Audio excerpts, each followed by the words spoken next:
Good afternoon, ladies and gentlemen. On behalf of the Department of Engineering and Technology, Drexel University, we present our microfluidic HIV viral load monitoring chip plasma extraction. Almost 37 million people in the world currently live with HIV, 70% of which reside in resource-poor countries in sub-Saharan Africa. HIV cannot be cured yet, but it definitely can be well managed with ART, a combination of drugs that suppress viral RNAs in blood, also known as viral load. People with low viral load live longer and healthier life. They're also less likely to transmit HIV to others. Plasma-based viral load tests are recommended at least every 6 months to monitor the effectiveness of the treatment. However, these tests are done in laboratories and cost around $100 per test.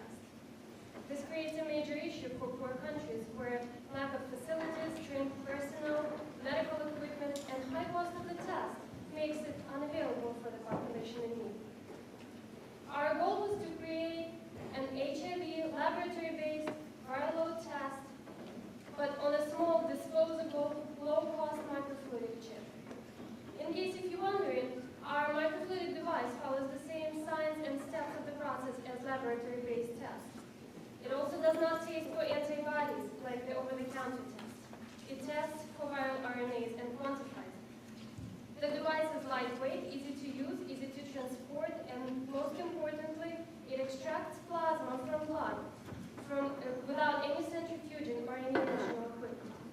In order to create our device, we had to implement a few steps. The first step was to extract plasma. The second step was to create a chemical lysis mixture with the plasma, and then extract viral RNA through a capsule like a membrane.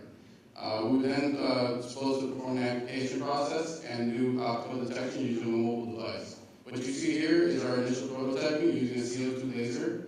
We also use a photopolymer and UV to cure and seal the chips. This is actual whole blood being filtrated with a polysulfone membrane and extracting plasma for additional testing. So this is just the plasma test on this chip.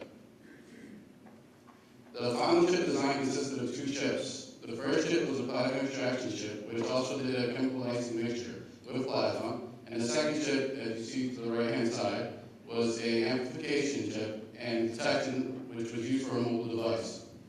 This was done initially with a double. The double extracted the plasma fine, but the problem was we had to use an easier method, so we switched to the syringe method because it was easier to assemble. We also use push pins to control flow as well and isolate the virus from the chip.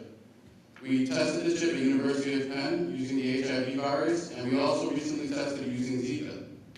We used BART, which is a bioluminescence, which glows when the virus is detected. The amount of time that the virus glows is directly proportional to the amount of virus concentration in the blood. This can be seen indicated by the green, which is positive. This is an actual test done with a mobile device.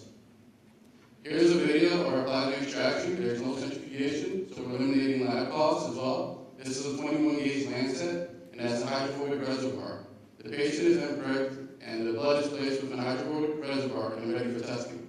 Sedimentation then occurs to extract the plasma from the whole blood, as you can see there from the bottom of the chip. And the clear fluid coming through the syringe now is the plasma, which is now ready for testing with chip 2.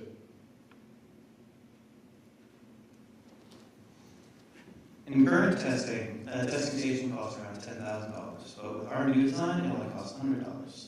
The individual tests on average also cost around $50, whereas for us it only costs $10. So if we want to test 2,000 patients twice a year, it would usually cost $200,000 using the former method. We're using our method, we're able to test for only $40,000. The good news with this is now we can reach out to more patients than we could using current testing systems. So this is our solar powered chip here. You take the second chip, which Carlos was talking about, and you place it inside the heater. In order to make sure it's arranged, you turn on the LED bulb inside of the box, and you line up your smartphone camera so you can run the tests. So the social impact of our project is that it brings accessible, affordable viral load testing. It increases ART effectiveness, increases the number of people who are accessing ART, it improves quality of life, it helps prevent viral transmission, and most importantly, it improves the ethical treatment of people with HIV. In conclusion, we successfully created an integrated extraction and nucleic acid amplification viral load microfluidic chip. It's an affordable chip costing under $4. The bioluminescence can be used to detect amplified rRNA and image with a smartphone. The design was successfully tested on both HIV and the Zika virus, and the chip is easy to use and meets requirements from the FDA for a simple test device.